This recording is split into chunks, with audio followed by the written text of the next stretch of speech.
it should be inspiring to all of us that no matter who you are, where you're from, women have incredible capabilities for survival and lifting themselves up and working within systems that are oppressive and dangerous and coming out on top.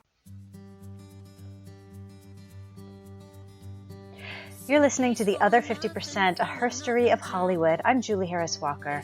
This is the podcast where I talk to successful women in entertainment and hear their stories. Now, today I sat down with Heidi Basch-Harod. Heidi is the executive director of an organization called Women's Voices Now, which is a nonprofit that uses the medium of film to advocate for global women's rights.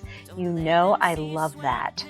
She has spent her career as a human rights activist, and also she is a producer of the award-winning feature documentary Diaries and the highly acclaimed short film In Search of America, Inshallah.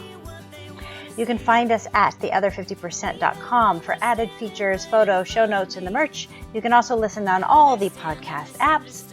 And if you haven't yet, please go out and try the new podcast I'm producing called Exit 38.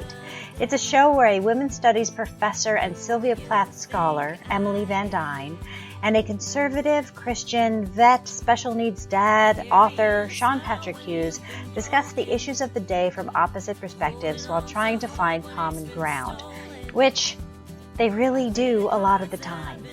I think you'll find them unusually thoughtful and well-read and fun. They're totally making me smarter. Go try Exit 38 and subscribe. You can find it on Apple Podcasts and all the podcast places. Okay, here's my conversation with Heidi. Have a listen. So let's start with, what do you do? So I'm the executive director of Women's Voices Now, a nonprofit organization that advocates women's rights through film and activism. And the idea is that through our film festival and our film archive and our workshops and our do-it-yourself screening and all the other educational programs we build around films, that we're trying to move people from empathy to action. So you have an experience with film, for example, that's covering a women's rights issue or girls' rights issue, and something speaks to you on a personal level and you're willing to do something about it. And then you can go out in the world and... Or you can change something in your own life too. I see it as sort of like concentric circles of activism are possible from consuming our content. I love this. How long has this been around? It's been around since it was established in 2010. The first film festival that was a live physical event was in Los Angeles at the LA Film School in March of 2011. And it's called Women's Voices. Women's Voices Now. And where can we find it? Online, womensvoicesnow.org. So there's a film festival. Are there other components? Tell me all the pieces that the organization is doing. Yes, of course. So the foundation of the organization is the annual online film festival. And from that film festival, we're able to sort of get a pulse and a sense of what are the most salient, relevant, mind-absorbing women's rights issues that filmmakers are tackling through that medium of expression. And then the film festival happens March 8th. We launch every year on International Women's Day. Films that they compete for cash prizes, and they're judged by a panel of expert judges, activists, filmmakers, journalists, etc. They compete, and then films that are able to stay with us, we ask for them to be put into our archive, which is, I'm pretty sure it's the largest free women's rights oriented film archive out there, and it is curated, not in the sense that it is the most like high quality amazing films, but it is unmediated, unfiltered voices of women and men who are looking through the lens of gender inequality to tackle the world's most difficult challenges and issues. So there's the film festival, then there's the film archive, then we have an online publication called the W Voice, which is sort of an outlet for other forms of expression. So maybe you're not a filmmaker, but there's something on your mind, or you run an organization that addresses women's rights issues, or maybe you have a film project, or you have poetry, or an essay. Or maybe you have a podcast. Maybe you have a podcast. Anything that you want to sort of get the word out about, that's, I guess it's sort of like a blog. That's the outlet that we provide for the interested public and anyone who wants to contribute. And then we have a range of ways to sort of be involved as an individual or as a group or community. So we have do-it-yourself screening programs. So someone emails us and says, I want to put on a women's event, a women's rights event that has to do with, let's say, economic opportunities or inequalities of women in this part of the world. And we say, okay, well, let's take a look at our archive and we'll sort of help you to curate a film and some discussion questions, and then you go and you do that in your community, and maybe you have a call to action that you have already in mind, and these films help you draw out the issue that you want to share with your community, or we give you a call to action, something like that. And we have internships like every other organization to help us with social media or our editing or film recruitment or festival coordinating. And then we offer creative workshops as well, which are always free to underserved communities of women, and it tends that men take them too. So we have films and poetry, which is film and poetry. And then we have a Finding Your Power and Keeping It, which is sort of a quick 1-hour program that's mostly for teenage girls. And then we're also working on something which I'm really excited about, which is a Be a Male Ally workshop. So we're teaming up with a woman who already has created something like this. She lives in the Los Angeles area, and she has an online seminar that is talking about toxic masculinity, hypermasculinity, toxic patriarchy, etc., but engaging men and sort of making them aware of the conversation that maybe women are having but aren't really able to be in dialogue with men, and getting men's perspective and feelings and experience of engaging in this sort of system of oppression that it seems we are stuck in. And so she's coming on as an independent contractor to adapt her program with our films. And then we're hoping to, my dream is that it's going to happen by the fall, actually, is that we are going to have it online as like a 6-week course. We're going to have an abbreviated version as well that can be done anywhere in the world with any of our partners, anyone who's interested. And then, but we want to start our version with fraternities. So I want to go to USC. That's my first stop, is USC, to try to get it into some fraternity chapters there and see how they feel and experience it, and what could come of that, and start local. I am so in love with all of this, and I can't believe I haven't heard of this organization before now. We're teeny. We're trying to grow. We're working on it. Well, now's the time, yes, sister. Now's the time. Now's the time, for sure. Yeah. I'm signing up my kids for your program. I'm all about it. Yes. Wow. Okay, and you just had a film festival in March. Mm-hmm. Was there a bit of an uptick in that festival, considering the climate we're in right now? No, there wasn't an uptick, I would say. I mean, we got more submissions than the last year, but I mean, people who are paying attention to these issues and are working on these issues are always working and paying attention to these issues. So if anything, it was just not more of the same, of course, because every year the films are different, but it was good work. It was really good stuff. It was very complicated, interesting, inspiring, sort of sometimes depressing, right, galvanizing, all the those work adjectives. Is grueling, yes. but inspiring. Yeah. Yes. Now let's talk about you a little bit. How did you come to this work? Because we were talking a little bit before we started, and you're not a filmmaker. So let's talk about your start.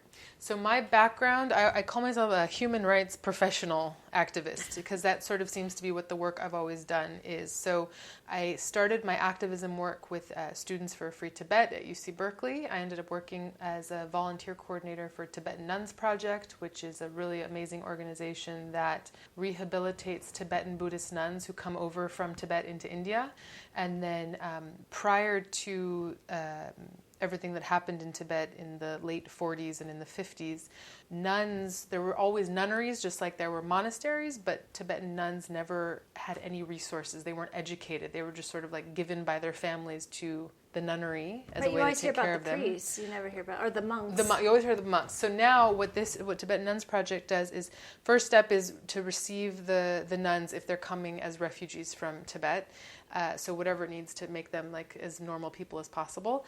And then they start a program where they basically get a PhD in Tibetan Buddhism, which again, the nuns never receive that education. So it's a few things. One, these women are being empowered with this, incredible education of Tibetan Buddhism, but also because there is a threat to Tibetan way of life and everything, they're becoming keepers of language and tradition and religion, and they're able to, keep Tibetan culture alive. So are the nunneries were they more just warehousing women, whereas the monasteries were creating monks and educating them? Exactly. So it was kind of like, the way I understand it, not being Tibetan, but from my work in the community, is that in Tibet people had big families, but it was seen as sort of an honor to the society if a son went to the monastery and a daughter went to the nunnery. But the nunneries were never places of education where the monasteries were. So I think my experience with Tibetan Nuns Project was the first time that this idea of empowering women, strengthening women, empowers and strengthens the entire community. Yes. And that you can really make a difference in the world if women are educated and if they are sort of the masters of their own destinies. And you do that through education and giving as much resources to women as you do to men. So I started with the Tibetan Nuns Project. And then when I graduated college, I went to Washington, D.C. to do an internship with Congressman Tom Lantos, who was the only Holocaust survivor to be elected to the U.S. House of Representatives. And his focus was human rights. And so I interned in the Human Rights Caucus and got to work on cases that were with Guatemala and with Burma and what were some of the other ones. There was like a professor who was abducted in Iran. He was put in prison. So I would look for things, and then because of the sort of the position that I was in to bring it to someone who had some pull in the world, we could do things about it, whether it was, bring attention to a human rights violation or help someone get out of a prison in Iran. But then that wasn't really enough for me because it would all happen too fast. So I wanted to go to the local office, the district office, to really get my hands into how you help people at the government level. So I did non-immigrant visa casework. So I would help families who were separate and just needed to come to the States to maybe say goodbye to a sick family member, or to meet a family member that I would, if they were rejected because there wasn't enough proof that they were going to go back to their country. So they were just coming to visit? They weren't coming to move here? Not coming to move here, and it's a very kind of complicated process to prove that, and depending on what country you come from, it's more or less difficult. Yeah. So it would be calling the State Department and providing the supporting evidence and writing a letter, with my boss's signature, and of course I had to make sure that I believed the people and their story. We will drive you to the airport for your return flight. Right, that sort of a thing. And so that was a really incredible experience of learning how the U.S. government actually does a lot of good, which you don't get to hear about too much, I think, these days. So that was nice. And then I went to Israel in February of 2007 to learn more about the Israeli-Palestinian conflict on the ground firsthand. And I worked at a journal called the Palestine-Israel Journal to learn more from the inside about the point of view of Israelis, Jewish Israelis, Arab Israelis, Palestinians, Muslim Palestinians, Christian Palestinians. I traveled in the West Bank interviewing people. And the tangled web. Now you grew up Jewish. I grew up Jewish. I am Jewish in a very Jewish environment and very pro-Israel. And so when I was studying at UC Berkeley in around 1999, and then 2000 was the second Intifada, I was becoming aware of a narrative I hadn't really heard before, and I was a little betrayed and very curious, and thought, okay, so there's more to the story than I've ever been told. What narrative was that? That was new. The Palestinian narrative was one that I wasn't very familiar with. And so I decided that I didn't want to get it from other sources, that I was just going to try to find my way back to Israel, because I visited as a teenager and as a younger person. And so that's what brought me there in 2007. And then once I got there and learned, yes, like you said, the tangled web of conflict, I realized history plays a really important part in that part of the world. And so I decided if I wanted to make any positive contribution to anything that was going on there, I needed to learn more about what had happened before. Mm-hmm. So I enrolled in a master's program in Middle Eastern and African history.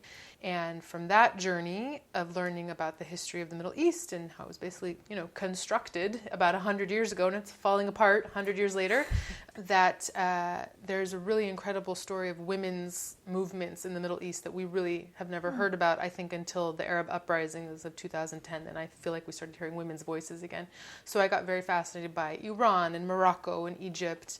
But then I eventually was truly drawn to the struggle of Kurdish women, and I focused on those in Turkey. And how they have their story is very fascinating, and I ended up writing my master's thesis on that, and it was published last December. It's called "The Kurdish Women of Turkey: Building a Nation and Struggling for Gender Parity," And it's a good one, and I think it should be inspiring to all of us that no matter who you are, where you're from, women have incredible capabilities for survival and lifting themselves up and working within systems that are oppressive and dangerous and coming out on top. So, can you give us kind of the 10,000-foot view of what the Kurdish women are doing? Right now, in Turkey? Yes, because it's very different. If you're in Turkey, if you're in Iraq, if you're in Syria, if you're in Iran. So for me, my specialty and the Kurdish is more... women are in all those places. All those or places. Kurdish people are in the Kurdish people are in all those places. So for me, it's the Kurds of Turkey. So those women, it was the late 70s when the Kurdish uprising began in Turkey by the PKK, the Kurdistan People's Party, basically, which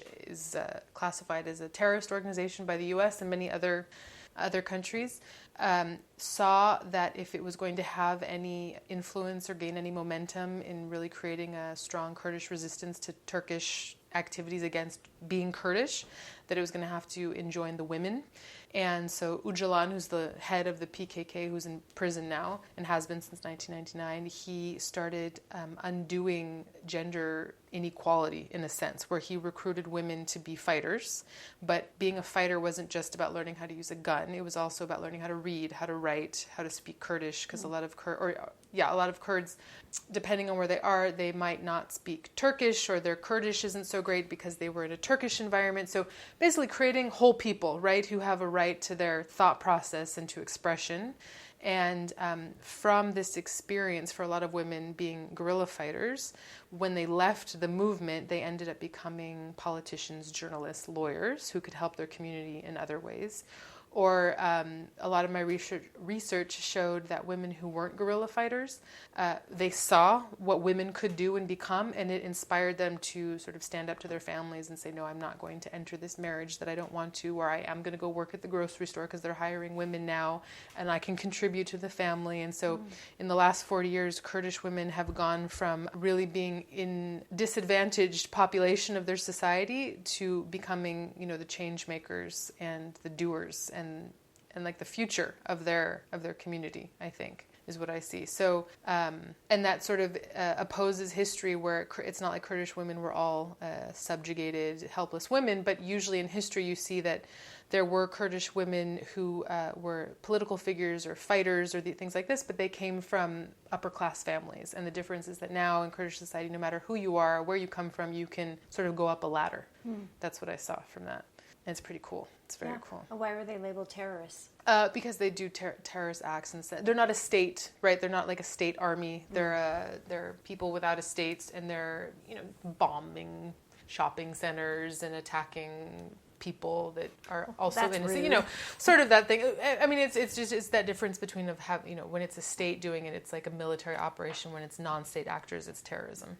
Mm-hmm. And when there's damage and pain and death, this is terrible for everyone. So no matter terrorists or not, but that's why it's a terrorist organization. Now, have you heard of that film, Fear Us Women? Yes. Are they in any way related to that female army? So those Fear Us Women, those are the Syrian Kurdish, right? So it's so everyone, so there's the PKK. So the women that I studied who were guerrilla fighters, they were part of the PKK. In Syria, where the Kurdish area is, it's called the YPJ. Mm-hmm. Okay, and that's the female section of the YPG. So this is sort of an offshoot of the PKK. They're not directly under the PKK and Öcalan, but they took all the ideology and the sort of the strategic operational framework, and that's what's happening. That they've sort of created it themselves also in Syria. All of this is just showing me how very little I know about any of this. Well, yeah, it's sort of very specific. You have to be something has to draw you to it, because you can choose any conflict, any people. There's 193 countries in the world. Everyone's interested in something else. That's just for some reason I'm really interested in that. But I think it also shows the power of film, that we can even just start being... someone like me who has no awareness of that, I saw Fear Us Women. I'm like, there's a whole world happening that I have no idea about. Absolutely. Where'd you see Fear Us Women, out of curiosity? I saw it at the Women in Entertainment Summit. Nice. And the woman who was Canadian who went and joined them, who the documentary is about, she spoke at that thing. Wonderful. And we were all just blown away. So that was submitted to our most recent festival. Oh, good. It didn't win a prize, but it was accepted to the festival. I thought that was incredible. Yeah, really great film. Yeah. Yes. Yeah. And I'm watching it I want no part of being in that. Oh my God. I can't believe that these women are doing that. It just blows my mind. Yes. But I'm also sitting in Burbank, not having people attack me. So right, it's incredible. Right. Yeah. It's very complicated. It is really because so one of the things for Kurdish women being part of the YPG or being part of the PKK, they can get out of sort of that expected trajectory of traditional Kurdish life where they're going to reach a certain age and they're going to get married and have kids and just that's what they're going to do. So and when you're in the YPG or you're in the PKK, there's sex isn't allowed, marriage doesn't exist, so you can just be a person, yes, and not have to worry about all of that. So it's sort of like a separate space from normal society, and they're making a contribution to the survival of their people. Yeah, and then I wonder if when they leave that, is there then a place for them back in society? Do they then go get married and have children? And so yes and no. So from what I've studied and what I've seen, so with the Kurds of Syria, the YPG doesn't exist only in the fighting realm. It's created like offices for domestic violence and women's councils, and there's a quota system of representation. Like if there's for every male political person, there has to be a female one. So they're experimenting with lots of gender parity actions, initiatives, let's say.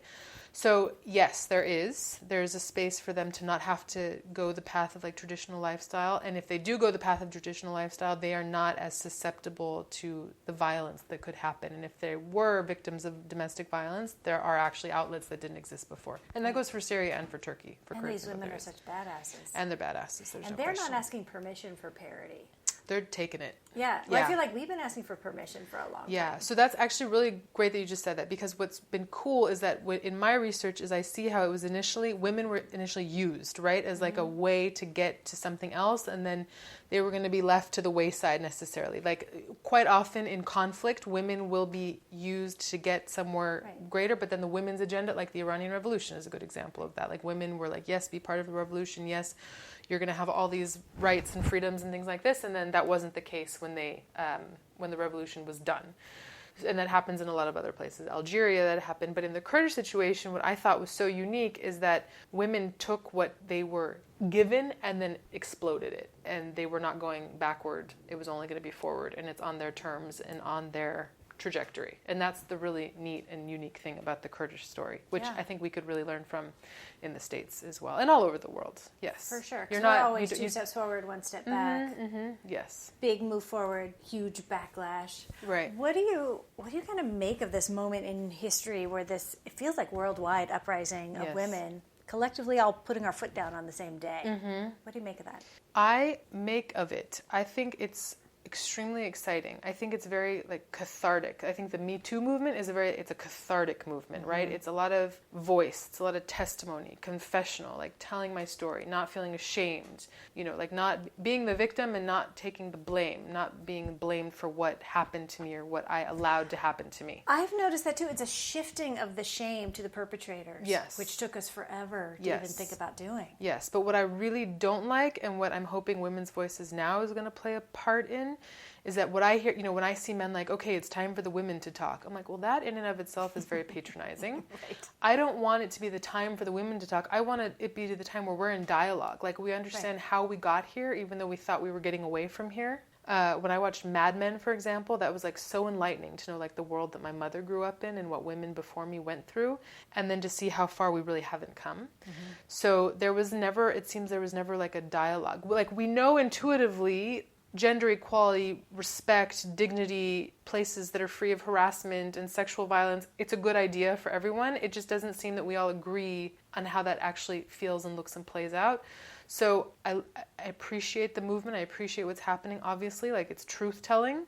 But I think if we're not finding ways to bridge the gap, and to talk more about men's role in things and what they can do differently, not what we can do differently, then it is just going to be for nothing. It's not going to go anywhere. So, but I think it's going to go somewhere. I think things are moving in that direction of dialogue. I also think that it might be a last hurrah of our generation's maybe in my generation might be the last one, because I feel like I see, with the March for Our Lives and Enough is Enough, like these are kids. This is a future that is not constricted by the definitions of anything that I grew up with, right? Like gender is fluid.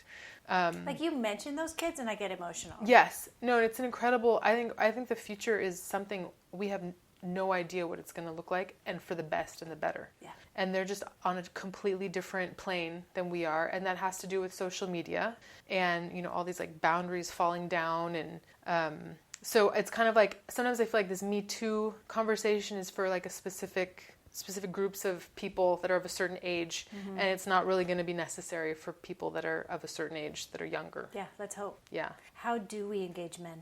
So one of the ways I think is like what we're trying to do with Women's Voices now, our Be a Male Ally workshop, where we're trying to... I love that. Yeah, trying to talk about what is hyper masculinity, toxic patriarchy. And how do you define those without men getting defensive and saying, no, now you're saying that masculinity is bad? Like, because I think that's what they hear. It's like, now it's not okay to be a man. Right. When I don't think that's what anyone's saying. It's not what anyone is saying at all, but it is starting, we want to question, what does it mean to be a man? Is that really serving society? Is it really serving men?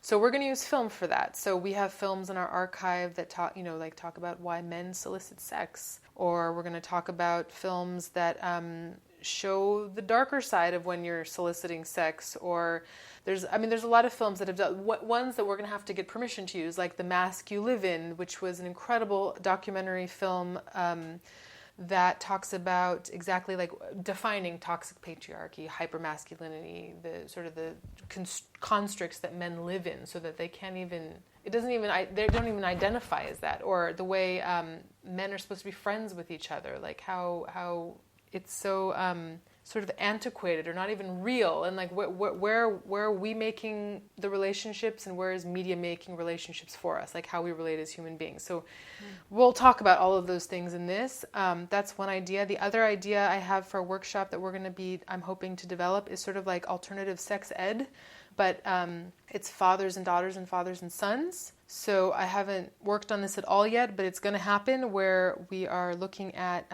pornography and sex trafficking and healthy relationships between fathers and teenagers.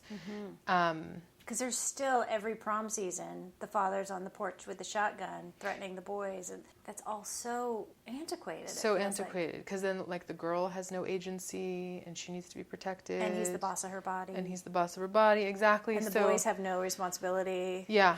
So I think it's just none of these things have been talked about, right? They haven't been like broken down, unpacked, and they're just perpetuated in other kinds of films and other media representations. And I think just unconsciously, because that's just the way it is. Yeah. Are you tuned in at all to this conversation about incels?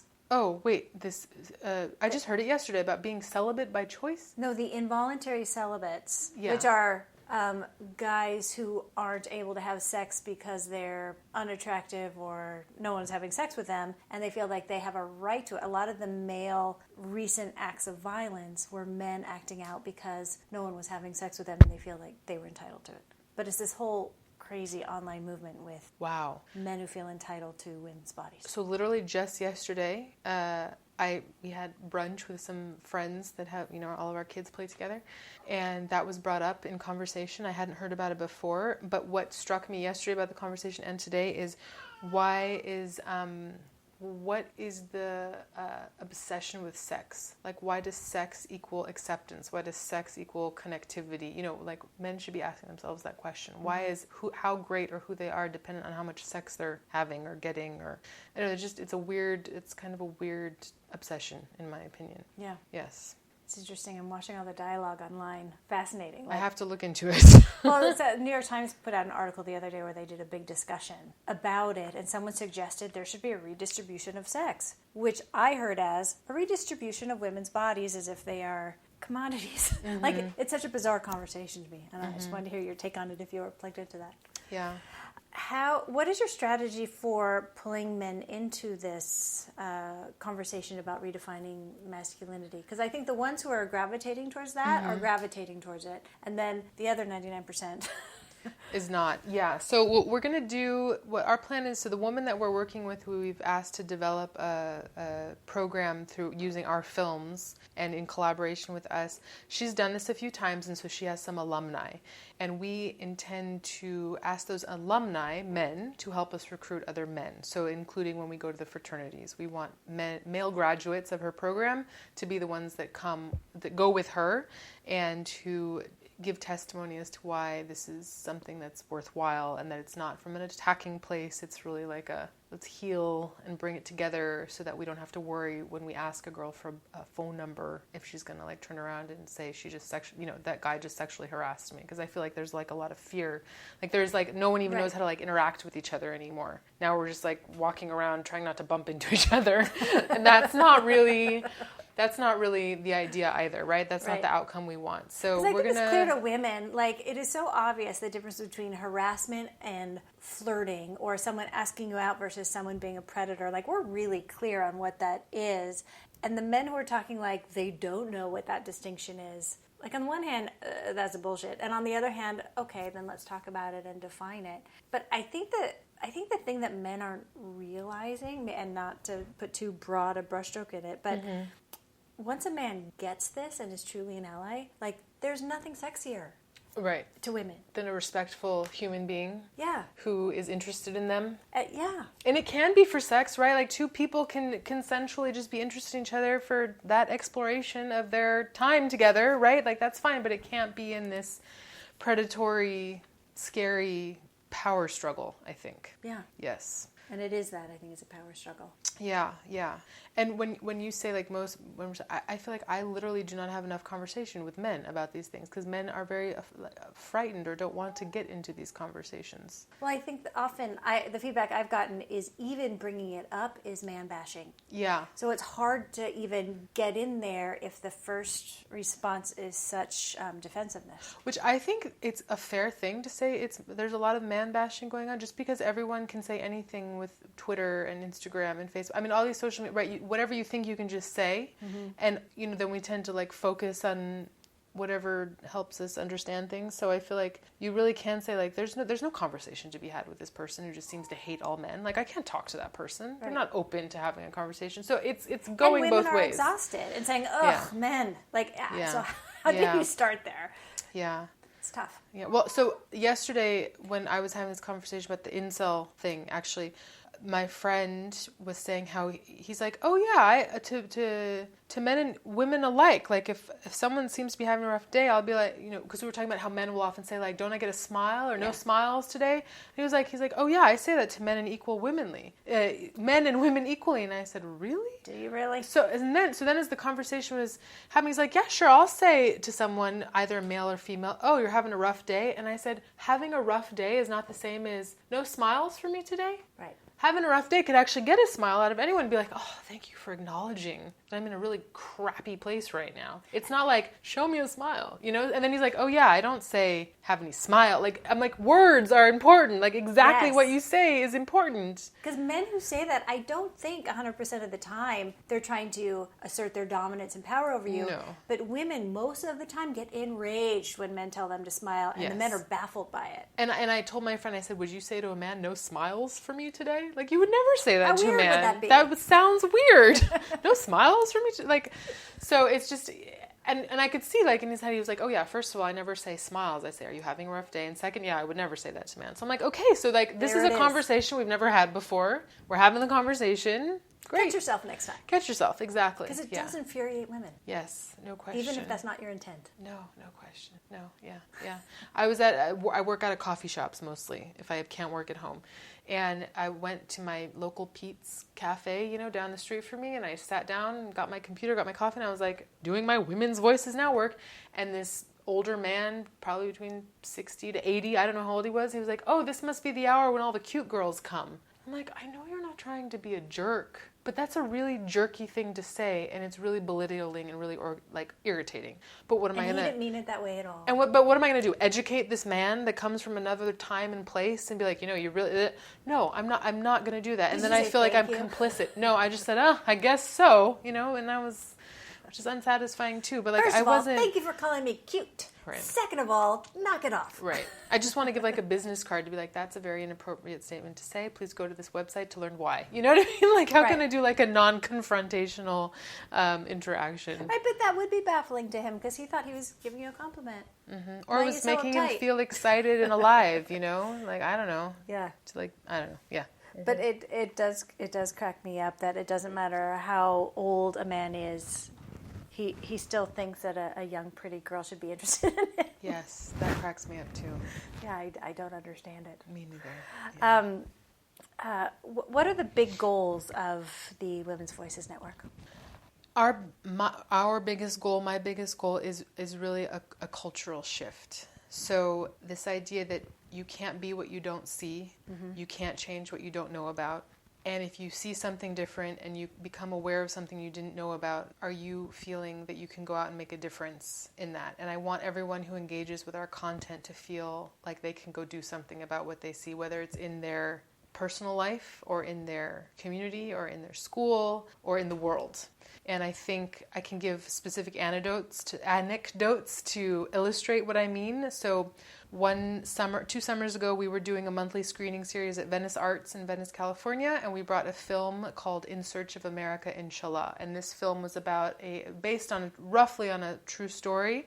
The filmmaker is a he, and he's from Kashmir, and it was sort of about his cousin who was in an arranged marriage, and then the husband left to go to America and said he would send for her, and then he never did, and she wanted to go find out what happened. In real life, she never was able to go find out what happened. In the film that he created, the woman comes to Los Angeles and finds out that he's with another woman, and she's been left in Kashmir to like take care of his parents, et cetera, et cetera. So after watching that film and having sort of a conversation about specifically South Asian women and the marriages that they are in and expected to stay in, even though it's not fulfilling for them, after the film and the discussion, a woman came up to me she's of South Asian origin. She said, I didn't know that you could have these conversations in public.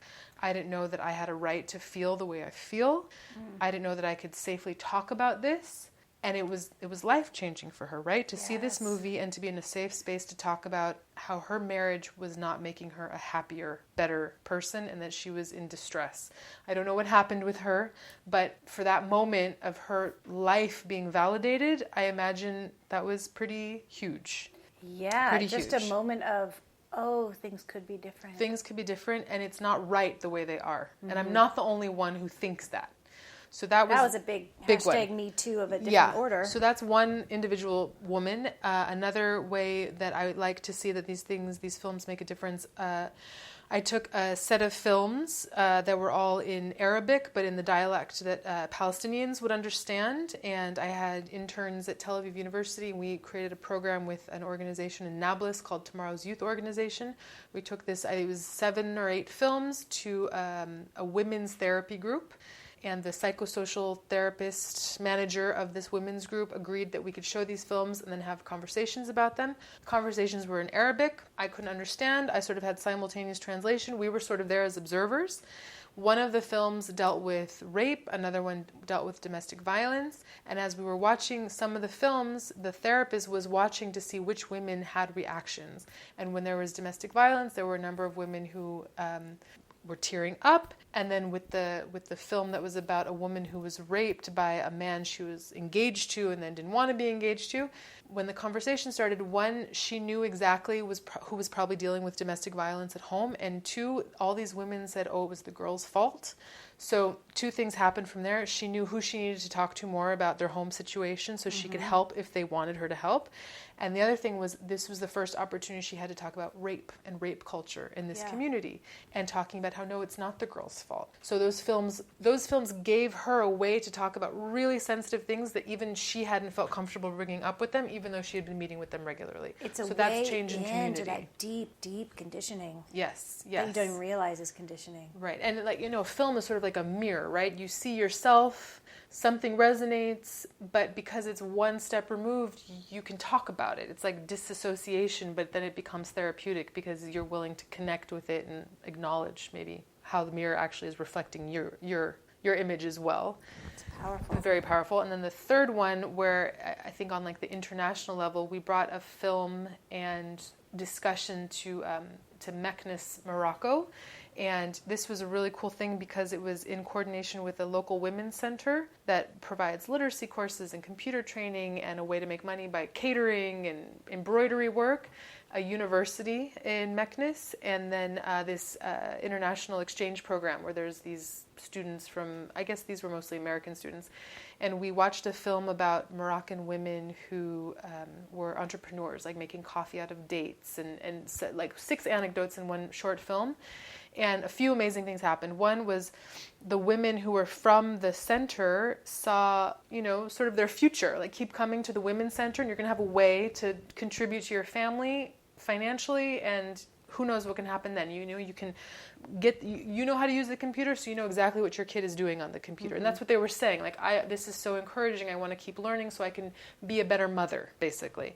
Or the other part that was incredible was these university women were the speakers. And usually these sorts of conferences take place in French because that's sort of like the upper class language of Morocco.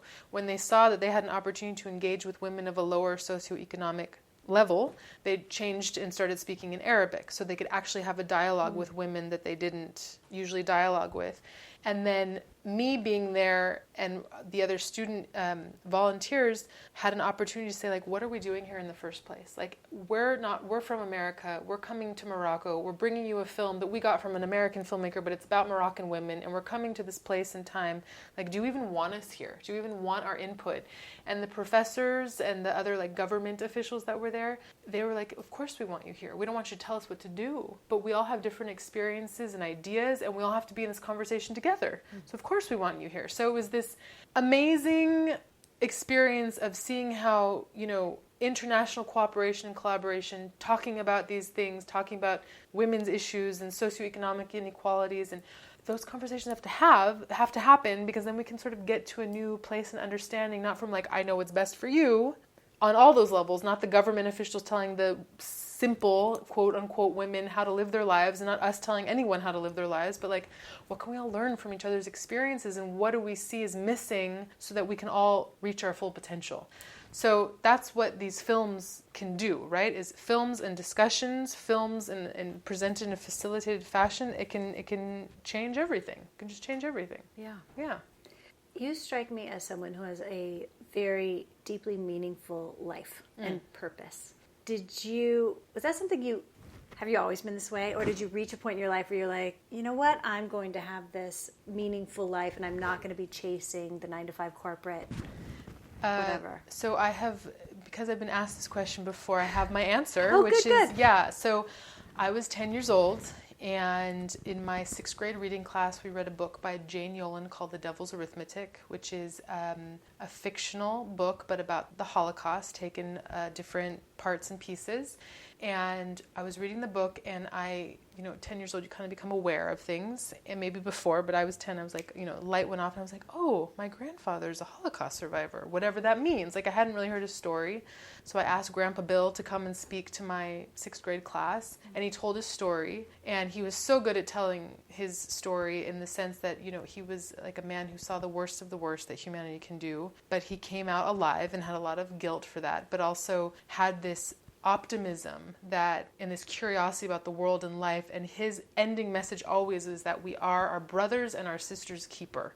And those words stayed with me and stayed with me and stayed with me. And I remember, like, that first time I heard his story in this classroom, I went to bed that night and I was like, I have to do something in the world. I have to make sure that I am my brother's and my sister's keeper. And that was it. I think I was 10 years old, and I knew that whatever I was going to do was going to make it better than I found it.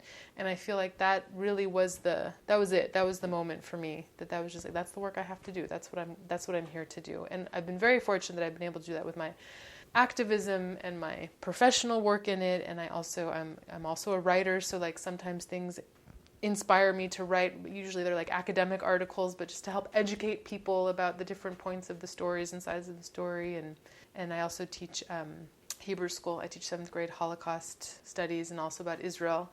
So it started as a young age, definitely. And I've been very fortunate that it just has all fallen into place. Yeah. Okay, then can I ask you a very personal question? Of course, yeah. Because you're married, you have children? Yes. Yeah. And how do you earn a living doing this? So I do get paid for my work with Women's Voices now. Okay. I work part-time. I do get paid for Hebrew school. and I do pick up editing jobs when I can. So you things piece like it that. together. I piece it together, but also I'm very fortunate that my husband works and we make it work. Is he an activist as well, or what does he do? He is. He is making people's quality of lives better. There's a franchise business called Green Home Solutions, and it's mold and odor remediation, and also this is really cool. It's like probiotics. Like we have these machines in our house that like spew probiotics. So like I swear we didn't get sick this winter. Like You're the only ones. We'd get sick a little bit and then it would pass. So that's what he does. He started it 2 years ago and it's successful. So Fantastic. It's been great. And he really wanted to do something that like helps people too, but needed to make money so that he could support us because I do what I do. And so someone had to do something. Fantastic. Yeah, but it's great. What advice do you have for young women who are just coming up and figuring out what to do? Let me see. I have so many pieces of advice. Young women trying to come up, trying to figure out what they want to do. How would I put it, Sissy? I would say, like, just try not to listen to the noise. Less noise. If I were talking to myself as a teenager, I really have to think about that for a second. Because not everyone gets the bolt of lightning when they're 10. True. That's true. Some people take another 20 years, 30 years to figure it out. Well, I just had this conversation with my 7th graders at Hebrew school last week about, like, sort of like not having sex and not doing drugs, but if you have sex and do drugs, if they do something for you that you never felt before, that's when you need to go to an adult, right? So like if it gave you a happiness that you'd never felt, that's when you might have a problem. Oh, interesting. Mm-hmm. That's what I said to them. And so advice coming up in the world, I think, believe in your voice, make it heard, question authority always. Don't think you have to look or be or act a certain way, and surround yourself with people that only make you feel better about yourself and that you want to make them feel better about themselves too. I think those would be the words I would say. Find your tribe. Yes, find your tribe. Succinctly, yes, find your tribe. Yeah. Anything that we didn't talk about that you wanted to talk about? I think that we covered lots of things, yeah. Thank you so much. This was so interesting. It was great to be here. You've been listening to The Other 50%, a herstory of Hollywood. I'm Julie Harris Walker. I'd like to thank Heidi Basch-Harod for sharing her story. And special thanks to Jay Rowe, Danny Rosner, and Allison McQuaid for the music. Please find us on your favorite podcast provider and leave a review. And of course, on our website, theother50%.com, all spelled out, for added features, bios of our guests, and the merch. You can also follow us on all the social media platforms. And also, go subscribe to Exit 38. Okay, you have your missions. Thanks for listening. See you next time.